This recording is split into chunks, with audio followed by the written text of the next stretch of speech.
معزز ناظرین السلام علیکم۔ آج کی یہ ویڈیو بہت ہی خاص ہونے والی ہے کہ لاسٹ تک ضرور دیکھیے گا۔ 2000 سال سے گنے سے بنائی جانے والی چینی کو پسند کیا جاتا ہے۔ یہ ہماری روزمرہ زندگی کا انتہائی اہم حصہ بن چکی ہے۔ اس کو بہت سے کھانوں میں مختلف طریقوں سے استعمال کیا جاتا ہے۔ اس کے بغیر کوئی بھی چائے پینے کا سوچ بھی نہیں سکتا، لیکن جہاں چینی سے کچھ جا کے کھانے بنتے ہیں وہاں اس کے نقصانات بھی ہیں۔ چینی کو وائٹ پوائزن یعنی سفید زہر بھی کہا جاتا ہے۔ آپ جانتے ہیں چینی گنے کے علاوہ چقندر سے بھی بنائی جاتی ہے۔ گنے کا تعلق گھاس کی فیملی سے ہے۔ دنیا میں سب سے پہلے گنے کی کاشت بحر الکاہل میں ہوئی تھی، اس کے بعد پورے برِ صغیر میں پھیل گیا۔ دور حاضر میں گنے کی سب سے زیادہ کاشت اور پیداوار انڈیا میں کی جاتی ہے۔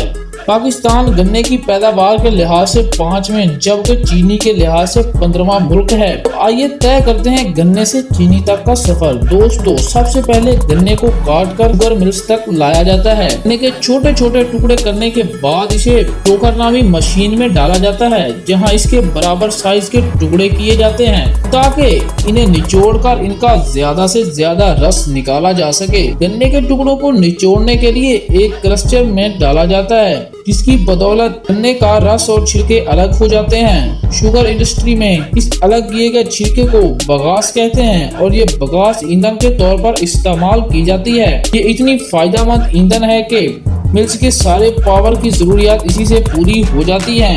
گنے کے چھلکے اور اس کے الگ کرنے کے لیے جو مشینری کا استعمال ہوتا ہے اسے ملز ہاؤس کہتے ہیں۔ مل ہاؤس سے حاصل ہونے والے خام رس کو چھان کر پروسیس کے لیے بھیج دیا جاتا ہے۔ پروسیس میں گنے کا رس سے چینی کے دانوں تک کا سفر طے کرتا ہے۔ پہلے گنے کے رس کو 75 ڈگری پر گرم کیا جاتا ہے۔ اس میں چونے کا محلول ملایا جاتا ہے۔ اس کیمیائی طریقے سے رس کی تیزابیت کو کم کیا جاتا ہے۔ اس کے بعد تقریباً 104 ڈگری پر گرم کر کے کلیریفائی میں ڈالا جاتا ہے، جہاں رس کے اندر مختلف فوڈ سکرینٹ کیمیکلز ڈالے جاتے ہیں۔ ان کی بدولت اس میں موجود ہر طرح کے ذرات نیچے بیٹھ جاتے ہیں، صاف رس سے اوپر کی سطح پر آنے لگتا ہے۔ اس صاف رس کے آپریٹر میں بھاپ کی مدد سے ابالا جاتا ہے تاکہ رس میں موجود پانی بھاپ بن کر الگ ہو جائے۔ اس عمل تبخیر کی بدولت رس گاڑھا ہو کر شیرہ بن جاتا ہے۔